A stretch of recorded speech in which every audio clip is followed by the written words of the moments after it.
ಎಲ್ರಿಗೂ ನಮಸ್ಕಾರ. Welcome back to my YouTube channel. So ಇವತ್ತು ನೀವೇನು ನೋಡ್ತಾ ಇದ್ದೀರೋ ಇದು ಯಾವುದೇ ರೀತಿ ಕೇಸರಿ ಭಾತಲ್ಲ, ಯಾವುದೇ ರೀತಿ ಅಂಗಡಿಯಿಂದ ತಂದಿರೋ ಹಲ್ವಾ ಅಲ್ಲ. ಮನೇಲೇ ಬ್ರೆಡ್ ಪೀಸಸ್ಸಿಂದ ಮಾಡಿರುವಂಥ ಒಂದು ಹಲ್ವಾ. ಬಾಯಲ್ಲಿಟ್ಟರೆ ಕರ್ಗೋಗ್ಬಿಡುತ್ತೆ, ಅಷ್ಟು ಚೆನ್ನಾಗಿರುತ್ತೆ. ಬೇಕಾಗಿರೋ ಇಂಗ್ರೀಡಿಯೆಂಟ್ಸು ಬ್ರೆಡ್ ಪೀಸಸ್ಸು, ದ್ರಾಕ್ಷಿ, ಗೋಡಂಬಿ, ಸಕ್ಕರೆ, ಹಾಲು. ಈ ನಾಲ್ಕೇ ಪದಾರ್ಥ ಬೇಕಾಗಿರೋದು. ತುಂಬ ರುಚಿಯಾಗಿರುತ್ತೆ. ಪ್ಲೀಸ್ ಟ್ರೈ ಮಾಡಿ ನೋಡಿ.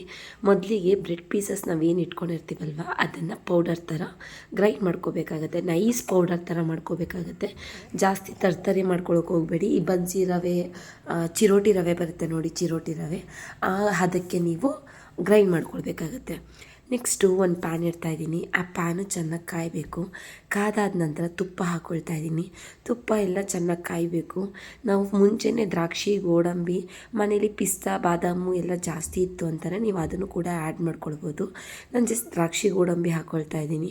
ದ್ರಾಕ್ಷಿ, ಗೋಡಂಬಿ ಅದಾದ ನಂತರ ವಾಲ್ನಟ್ಸ್ ಬರುತ್ತೆ ನೋಡಿ, ಆ ವಾಲ್ನಟ್ಸು ಇದಕ್ಕೆ ಹಾಕೋದ್ರಿಂದ ತುಂಬ ರುಚಿಯಾಗಿರುತ್ತೆ. ಸೊ ಮನೇಲಿ ವಾಲ್ನಟ್ಸ್ ಇರಲಿಲ್ಲ, ಸೊ ಹಾಗಾಗಿ ನಾನು ದ್ರಾಕ್ಷಿ, ಗೋಡಂಬಿನ ಹಾಕ್ತಾಯಿರೋದು. ಇದು ನನ್ನ ಓನ್ ರೆಸಿಪಿ.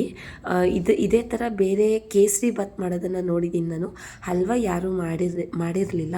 ಸೊ ಹಾಗಾಗಿ ಟ್ರೈ ಮಾಡೋಣ ಅಂತ ಹೇಳಿ ಮಾಡಿದ್ದು. ನಿಜವಾಗ್ಲೂ ತುಂಬ ಡಿಲಿಷಿಯಸ್ ಆಗಿ ಬಂದಿತ್ತು. ಮಸ್ಟ್ ಟ್ರೈ ಫುಡ್ ಅಂತಲೇ ಹೇಳ್ಬೋದು.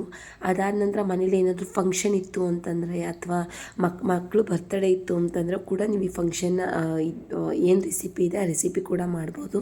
ಎಲ್ಲರೂ ಇಷ್ಟಪಡ್ತಾರೆ. ತುಂಬ ಚೆನ್ನಾಗಿರುತ್ತೆ. ಟ್ರೈ ಮಾಡಿ ಅಂತ ಹೇಳ್ತೀನಿ.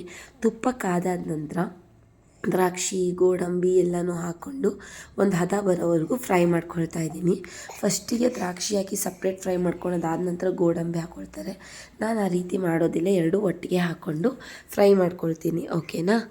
ನೋಡ್ತಾ ಇದ್ದೀರಲ್ಲ ಯಾವ ಥರ ಆಗಿದೆ ಅಂತ. ಫಸ್ಟಿಗೆ ದ್ರಾಕ್ಷಿ ಎಲ್ಲ ಒಂದು ಕಡೆ ಹಾಕ್ಕೊಂಡು ದ್ರಾಕ್ಷಿನೇ ಎತ್ಕೊಂಡು ಅದಾದ ನಂತರ ಒಂದು 5 ಸೆಕೆಂಡ್ಸ್ ಎಕ್ಸ್ಟ್ರಾ ಗೋಡಂಬಿನ ನಾನು ತುಪ್ಪದಲ್ಲಿ ಫ್ರೈ ಮಾಡ್ಕೊಳ್ತೀನಿ. ತುಪ್ಪದಲ್ಲಿ ಗೋಡಂಬಿ ಎಲ್ಲ ಗೋಲ್ಡನ್ ಬ್ರೌನ್ ಆದ ತಕ್ಷಣ ಅದನ್ನು ಕೂಡ ಎತ್ತಿ ಒಂದು ಸರ್ವಿಂಗ್ ಬೌಲ್ಗೆ ಹಾಕ್ಕೊಳ್ತಾ ಇದ್ದೀನಿ ನಾನು. ನೀವೇ ನೋಡ್ತಾ ಇರ್ಬೋದಲ್ವ ಎಷ್ಟು ಚೆನ್ನಾಗಿ ಕಾಣಿಸ್ತಿದೆ ಅಂತ ಅಂದ್ಬಿಟ್ಟು. ಎಲ್ಲನೂ ಗೋಲ್ಡನ್ ಬ್ರೌನ್ ಆಗಬೇಕು, ಅಲ್ಲಿವರೆಗೂ ನೀವು ನೋಡ್ಕೊಳ್ಬೇಕು.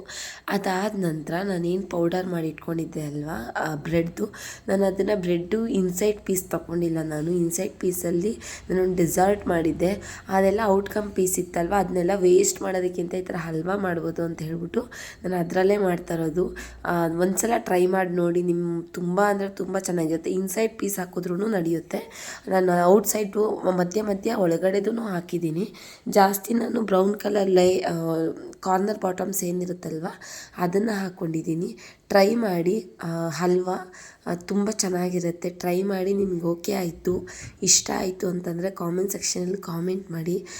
ಅದಾದಮೇಲೆ ಯಾವ ಥರನಾದರೂ ರೆಸಿಪಿ ಬೇಕು ಅಂತಂದರೆ, ನಿಮಗೆ ಫುಡ್ ಬೇಕು ಅಂತಂದರೆ ಪ್ಲೀಸ್ ಕಾಮೆಂಟ್ ಸೆಕ್ಷನಲ್ಲಿ ಕಾಮೆಂಟ್ ಮಾಡಿ. ನಾನು ನಿಮಗೆ ಅದ್ರ ರೆಸಿಪಿ ತಿಳಿಸ್ಕೊಡೋಕ್ಕೆ ಟ್ರೈ ಮಾಡ್ತೀನಿ. ಓಕೆನಾ? ಅಥವಾ ಯಾವ್ದಾದ್ರು ಕಿಚನ್ ಟಿಪ್ಸ್ ಬೇಕು ಅಂತಂದರೂ ನೀವು ಕಾಮೆಂಟ್ ಸೆಕ್ಷನಲ್ಲಿ ಕಾಮೆಂಟ್ ಮಾಡ್ಬೋದು. ಓಕೆನಾ? ಅದಾದ ನಂತರ ನಾನು ಏನು ರುಬ್ಬಿಟ್ಕೊಂಡಿದ್ದೆ ಅಲ್ವಾ ಪೌಡರು, ಆ ಪೌಡರ್ನ ಹಾಕ್ಕೊಂಡು ಅದೇ ತುಪ್ಪದ ಪ್ಯಾನಲ್ಲಿ ಪೌಡರ್ನ ಹಾಕ್ಕೊಂಡು ಫ್ರೈ ಮಾಡ್ಕೊಳ್ತಾ ಇದ್ದೀನಿ. ನೋಡಿ ಎಷ್ಟು ಚೆನ್ನಾಗಿ ಕಾಣಿಸ್ತದೆ ಅಲ್ವಾ. ಇದೆಲ್ಲ ಬ್ರೌನ್ ಕಲರ್ ಆಗಬೇಕು. ಇವಾಗೆಲ್ಲ ಏನು ವೈಟ್ ಕಲರ್ ಇದೆ ಅಲ್ವಾ ಅದೆಲ್ಲನೂ ಬ್ರೌನ್ ಕಲರ್ ಆಗಬೇಕು. ಈ ಕೋಕೋ ಪೌಡರ್ ಬರುತ್ತೆ ಗೊತ್ತಲ್ವಾ, ಕೋಕೋ ಪೌಡರ್ ಕಲರಿಗೆ ಬರಬೇಕು. ಆದಷ್ಟು ಲೋ ಫ್ಲೇಮಲ್ಲಿ ನೀವು ಫ್ರೈ ಮಾಡಿಕೊಂಡ್ರೆ ಒಳ್ಳೆಯದು. ಕಂಟು ಬರೋ ಅಥವಾ ಸೀಕು ವಾಸನೆ ಬರೋದಿಲ್ಲ. ಅದೇನಾದ್ರು ಸೀಕು ವಾಸನೆ ಬಂತು ಅಂದರೆ ಹಲ್ವಾ ಅದನ್ನೇ ಹೊರಟೋಗ್ಬಿಡುತ್ತೆ, ಟೇಸ್ಟೇ ಹೊರಟೋಗ್ಬಿಡುತ್ತೆ.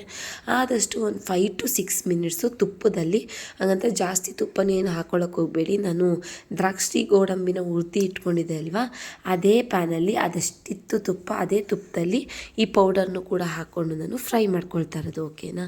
ಆದಷ್ಟು 5 to 6 ಮಿನಿಟ್ಸು ಲೋ ಫ್ಲೇಮಲ್ಲೇ ಇಟ್ಕೊಂಡು ಫ್ರೈ ಮಾಡ್ಕೊಳ್ಳಿ. ಲಮ್ಸ್ ಬರಬಾರ್ದು. ಓಕೆನಾ? ಅಲ್ಲಿ ನಿಮಗೆ ಲಮ್ಸ್ ಕಾಣಿಸ್ತಿದೆ ನೋಡಿ, ಆ ಲಮ್ಸ್ ಎಲ್ಲನೂ ನಾನು ಯಾವ ಥರ ಪೌಡರ್ ಮಾಡ್ಕೊಂಡೆ ಅಂತಲೂ ನಾನು ತೋರಿಸಿದ್ದೀನಿ ನೋಡಿ. ಹಾಗೆ ಸ್ಮ್ಯಾಶ್ ಮಾಡ್ಕೊಂಡು ಪೌಡರ್ ಮಾಡ್ಕೊಂಡಿದ್ದೀನಿ. ಓಕೆನಾ? ನೀವು ಕೂಡ ಹಾಗೆ ಮಾಡ್ಕೊಳ್ಳಿ. ನಾನ್ ಸ್ಟಿಕ್ ಕಡಾಯಲ್ಲಿ ಮಾಡಿದ್ರೆ ತುಂಬ ಒಳ್ಳೆಯದು. ಈ ಥರ ಅಗಲವಾಗಿ ನಾನ್ ಸ್ಟಿಕ್ ಆಗಿತ್ತು ಅಂದರೆ ಒಳ್ಳೆಯದು. ನಿಮಗೆ ತಿರ್ಗ್ಸೋಕ್ಕೆ ಅಥವಾ ಈ ಥರ ಲಮ್ಸ್ ಎಲ್ಲ ಬ್ರೇಕ್ ಮಾಡೋದಕ್ಕೆ, ಪೌಡರ್ ಮಾಡೋದಕ್ಕೆ ತುಂಬ ಈಸಿ ಆಗುತ್ತೆ. ಓಕೆನಾ? ಆದಷ್ಟು ನಾನ್ ಸ್ಟಿಕ್ ಕಡಾಯಿನ ತೊಗೊಳಕ್ಕೆ ಟ್ರೈ ಮಾಡಿ. ಓಕೆನಾ? ಮನೆಯಲ್ಲ ಯೂಶ್ವಲಿ ಇವಾಗೆಲ್ಲ ನಾನ್ ಸ್ಟಿಕ್ಕೇ ಯೂಸ್ ಮಾಡೋದ್ರಿಂದ ಎಲ್ಲರ ಮನೇಲಿ ಇರುತ್ತೆ. ನೀವು ಕೂಡ ಅದರಲ್ಲೇ ಮಾಡಲಿಕ್ಕೆ ಟ್ರೈ ಮಾಡಿ. ನೋಡಿ, ಫಸ್ಟು ಪೌಡರು ವೈಟ್ ಕಲರ್ ಇತ್ತು, ಈಗ ಯಾವ ಥರ ಲೈಟಾಗಿ ಬ್ರೌನ್ ಕಲರ್ ಆಗಿದೆ ಅಂತ ನೋಡಿ. ಇದು ಪೂರ್ತಿ ಕಂಪ್ಲೀಟ್ ಆಗಿದೆ. ಓಕೆನಾ? ಈಗ ನಾನು ಸ್ವಲ್ಪ ಹೈ ಫ್ಲೇಮಲ್ಲಿ ಇಟ್ಟಿದ್ದೀನಿ. ಹೈ ಫ್ಲೇಮಲ್ಲಿ ಇಟ್ಕೊಂಡು ಇನ್ನೊಂಚೂರು ಒಂದು 40 to 50 ಸೆಕೆಂಡ್ಸು ನಾನು ಫ್ರೈ ಮಾಡಿಕೊಂಡೆ. ಅದಾದ ನಂತರ ನಾನು ಒಂದು ಪ್ಲೇಟಿಗೆ ಅದನ್ನು ಸಪ್ರೇಟ್ ಮಾಡಿಕೊಂಡು ಅದೇ ಕಡೆಗೆ ಹಾಲು ಹಾಕ್ಕೊಳ್ತಾ ಇದ್ದೀನಿ. ನಿಮಗೆ ಎಷ್ಟು ಕ್ವಾಂಟಿಟಿಯಲ್ಲಿ ಇವಾಗ 1 ಬೌಲ್ ಹಾಲು ತೊಗೊಂಡಿರ್ತೀರ ಅಂದರೆ ಅದರಲ್ಲಿ 2 ಕಪ್ಸು ನೀವು 1 ಬೌಲು ಪೌಡರ್ ತೊಗೊಂಡಿದ್ದೀರಾ ಅಂದರೆ ಅದರಲ್ಲಿ 2 ಕಪ್ಸು ಹಾಲು ತೊಗೊಳ್ಬೇಕಾಗತ್ತೆ ನೀವು. ಓಕೆನಾ? ಸೊ ಮೆಜರ್ಮೆಂಟ್ ಹಿಂಗೆ ಇರುತ್ತೆ, ಏನು ತಲೆ ಕೆಡಿಸ್ಕೊಳಕ್ಕೆ ಹೋಗಬೇಡಿ. ಹಲ್ವಾ ಅದ ಬರಲ್ಲ ಅಂತೇನು ತಲೆ ಕೆಡಿಸ್ಕೊಳ್ಬೇಡಿ. ಯಾವ ಬೌಲಲ್ಲಿ ನೀವು ಪೌಡರ್ ತೊಗೊಂಡಿರ್ತೀರಲ್ವ ಬ್ರೆಡ್ ಪೌಡರು, ಅದೇ ಬೌಲಲ್ಲಿ 2 ಕಪ್ ಹಾಲು ತೊಗೊಳ್ಳಿ. ಓಕೆನಾ? ಆವಾಗ ನಿಮಗೆ ಮೆಜರ್ಮೆಂಟ್ ಸಿಗುತ್ತೆ. ನಾನು ಅದೇ ಪ್ಯಾನಿಗೆ ಹಾಲು ಹಾಕ್ಕೊಳ್ತಾ ಇದ್ದೀನಿ. ನೋಡಿ ಹಾಲು ಮಳ್ತಿದೆ. ಹಾಲು ಮಳ್ಳೋ ಟೈಮಲ್ಲಿ ನಾನು ಏನು ಪೌಡರ್ ಮಾಡಿಟ್ಕೊಂಡಿದ್ದೆ ಅಲ್ವಾ, ಆ ಪೌಡರ್ನ ಮಿಕ್ಸ್ ಮಾಡ್ಕೊಳ್ತಾ ಇದ್ದೀನಿ. ಇದು ಯಾವುದೇ ರೀತಿ ಮಿಕ್ಸ್ ಪೌಡರ್ ಹಾಕಿದ ತಕ್ಷಣ ನಿಮಗೆ ಲಮ್ಸ್ ಏನು ಬರಲ್ಲ, ತಲೆ ಕೆಡ್ಸ್ಕೊಳಕ್ಕೆ ಹೋಗ್ಬಿಡಿ ಲಮ್ಸ್ ಬರುತ್ತೆ ಅಂತ ಅಂದ್ಬಿಟ್ಟು. ಲಮ್ಸ್ ಏನು ಬರೋ ಚಾನ್ಸಸ್ ಇಲ್ಲ ಇದಕ್ಕೆ, ಯಾಕಂತಂದರೆ ಪೌಡರ್ ಥರನೇ ಇರುತ್ತಲ್ವ. ನೀವು ಬರೀ ಹಸಿ ಹಾಲಿಗೆ ಹಾಕಿದ್ರೆ ಲಮ್ಸ್ ಬರುತ್ತೆ. ಇದು ಕುದೀತಿರೋ ಹಾಲಿಗೆ ಹಾಕೋದ್ರಿಂದ ನಿಮಗೆ ಲಮ್ಸ್ ಏನೂ ಬರೋದಿಲ್ಲ. ಓಕೆನಾ? ಈ ಥರ ಜಸ್ಟ್ ಒಂದೊಳ್ಳೆ ಮಿಕ್ಸ್ ಕೊಡಿ. ಫುಲ್ಲು ಕಾರ್ನರಲ್ಲಿರೋ ಹಾಲೆಲ್ಲ ತೆಗ್ದು ಮಧ್ಯಕ್ಕೆ ಹಾಕಿ ಚೆನ್ನಾಗಿ ಒಂದೊಳ್ಳೆ ಮಿಕ್ಸ್ ಕೊಡಿ. ಅದಾದ ನಂತರ ನಿಮ್ಗೆ ಬೇಕು ಅಂದರೆ ತುಪ್ಪ ಹಾಕ್ಕೊಳ್ಳಿ. ಈಗಲೇ ಹಾಕ್ಕೋಬೇಡಿ, ಸ್ಟಾರ್ಟಿಂಗಲ್ಲಿ ತುಪ್ಪ ಹಾಕ್ಕೊಳಕ್ಕೆ ಹೋಗಬೇಡಿ. ನಾನು ಇಲ್ಲಿ ಯಾವುದೇ ರೀತಿ ತುಪ್ಪನ ಬಳಸಿಲ್ಲ ಜಾಸ್ತಿ. ಓಕೆನಾ? ಸೊ ವಿತೌಟ್ ಜಾಸ್ತಿ ತುಪ್ಪ ಬಳಸಿದೆ. ನನಗೆ ಒಂದು ಮೈಂಡಲ್ಲಿ ಇತ್ತು ಇದು ಮಾಡೋಕ್ಕಿಂತ ಮುಂಚೆನೇ ಜಾಸ್ತಿ ತುಪ್ಪ ಬಳಸಿದೆ. ತುಂಬ ಕರಗೋ ಥರ ನಾನು ಹಲ್ವಾ ಮಾಡಬೇಕು ಅಂತಲೇ ಆದರೆ ನನ್ನ ಮೆಜರ್ಮೆಂಟ್ ಎಲ್ಲ ಕರೆಕ್ಟಾಗಿತ್ತು. ಸೊ ಹಾಗಾಗಿ ನಾನು ತುಪ್ಪ ಜಾಸ್ತಿ ಯೂಸ್ ಮಾಡಿಲ್ಲ. ಓಕೆನಾ? ನಾವು ಯಾವ ಕಪ್ಪಲ್ಲಿ ಬ್ರೆಡ್ ತೊಗೊಂಡಿರ್ತೀವಲ್ವ ಅದೇ ಕಪ್ಪಲ್ಲಿ 2 ಕಪ್ ಹಾಲು ತೊಗೊಂಡಿದ್ದೆ. ಅದೇ ಕಪ್ಪಲ್ಲಿ 3/4 ಕಪ್ಪು ಸಕ್ಕರೆ ತೊಗೊಂಡಿದ್ದೀನಿ ನಾನು. ಓಕೆನಾ? ಜಾಸ್ತಿ ಶುಗರ್ ಕೂಡ ಆ್ಯಡ್ ಮಾಡಿಲ್ಲ. ಸೊ ಈ ಬ್ರೆಡ್ಡಲ್ಲೇ ಆಲ್ರೆಡಿ ಶುಗರ್ ಕಂಟೆಂಟ್ ಇರೋದ್ರಿಂದ ಲೈಟಾಗಿ ಒಂದು 5% ಆದರೂ ಇದ್ದೇ ಇರುತ್ತೆ ಶುಗರ್ ಕಂಟೆಂಟು. ಹಾಗಾಗಿ ನಾನು ಜಾಸ್ತಿ ಶುಗರ್ ತೊಗೊಂಡಿಲ್ಲ. 3/4 ಕಪ್ ಆಗೋಷ್ಟು ಶುಗರ್ನ ತೊಗೊಂಡಿದ್ದೀನಿ ನಾನು. ನೋಡಿ ಈ ಥರ ಶುಗರ್ ಹಾಕಿದ್ಮೇಲೆ ಅದರಲ್ಲೇ ಸ್ವಲ್ಪ ನೀರು ಬಿಟ್ಕೊಡುತ್ತೆ. ನೀವು ತಿರ್ಕೊಳ್ತಾ ಇರಬೇಕು. ಓಕೆನಾ? ಎಲ್ಲೂ ನೀವು ತಿರುಗೋದನ್ನ ಬಿಡಿಸ್ಬಾರ್ದು. ನೀವು ಎಷ್ಟು ಈ ಥರ ತಿರ್ಕೊಳ್ತೀರಲ್ವ ಅಷ್ಟು ನಿಮಗೆ ಮೃದುವಾಗಿ ತುಂಬ ಕ್ಲೀನಾಗಿ ಬರುತ್ತೆ ಹಲ್ವಾ.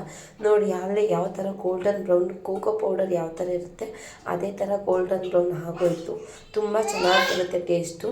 ಅದಾದ ನಂತರ ನಾವೇನು ತುಪ್ಪದಲ್ಲಿ ಹುರಿದಿಟ್ಕೊಂಡಿದ್ವಿ ಅಲ್ವಾ ಅದಷ್ಟನ್ನು ಹಾಕ್ಕೊಂಡು ಮತ್ತೆ ಒಂದೊಳ್ಳೆ ಮಿಕ್ಸ್ ಕೊಡ್ತಾಯಿದ್ದೀನಿ.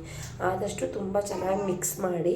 ನೀವು ಎಷ್ಟು ಚೆನ್ನಾಗಿ ಮಿಕ್ಸ್ ಮಾಡ್ತೀರೋ ಅಷ್ಟು ಚೆನ್ನಾಗಿ ನಿಮಗೆ ಈ ಹಲ್ವಾ ಅನ್ನೋದು ಬರುತ್ತೆ. ಓಕೆನಾ? ತುಂಬ ಚೆನ್ನಾಗಿರುತ್ತೆ. ಇದನ್ನು ನೀವು ಯಾವ ಶೇಪಲ್ಲಾದರೂ ಇದನ್ನು ತಣ್ಣಗಾದಮೇಲೆ ನೀವು ಒಂದು ಬಟರ್ ಪೇಪರ್ ಅಥವಾ ತುಪ್ಪ ಸವಿದ ತಟ್ಟೆಗೆ ಯಾವುದಕ್ಕಾದರೂ ಹಾಕ್ಕೊಂಡು ಶೇಪ್ ಮುಖಾಂತರನೂ ನೀವು ಕಟ್ ಮಾಡ್ಕೊಳ್ಬೋದು. ನನಗೆ ಈ ಕ್ಯಾರೆಟ್ ಹಲ್ವಾ, ಈ ಕೇಸರಿ ಬಾತು ಎಲ್ಲ ಹಾಗೆ ಸ್ಪೂನಲ್ಲಿ ಎತ್ಕೊಂಡು ಮಜಾ ಮಾಡ್ಕೊಂಡು ತಿನ್ನೋಕ್ಕೆ ಇಷ್ಟ. ಸೊ ಹಾಗಾಗಿ ನಾನು ಆ ಥರ ಏನೂ ಮಾಡಲಿಲ್ಲ. ಸೊ ಹಾಗೆ ಮಾಡ್ಕೊಂಡು ತಿಂದೆ. ಸಾರಿ, ಬ್ಯಾಕ್ಗ್ರೌಂಡಲ್ಲಿ ನನ್ನ ಮಗಳು ಸ್ವಲ್ಪ ಅಳ್ತಿದ್ದಾಳೆ, ಯಾರೂ ಏನೂ ಅಂದ್ಕೊಳಕ್ಕೆ ಹೋಗಬೇಡಿ. ಓಕೆನಾ?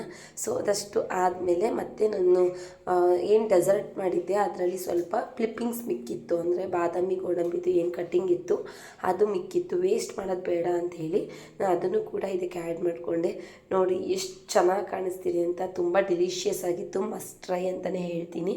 ನಿಮ್ಗೆ ಈ ರೆಸಿಪಿ ಇಷ್ಟ ಆಯಿತು ಅಂತಂದರೆ ಒಂದು ಲೈಕ್ ಮಾಡಿ, ಶೇರ್ ಮಾಡಿ, ಕಾಮೆಂಟ್ ಮಾಡಿ, ಸಬ್ಸ್ಕ್ರೈಬ್ ಮಾಡಿಸಿ ಅಂತ ಹೇಳ್ತೀನಿ.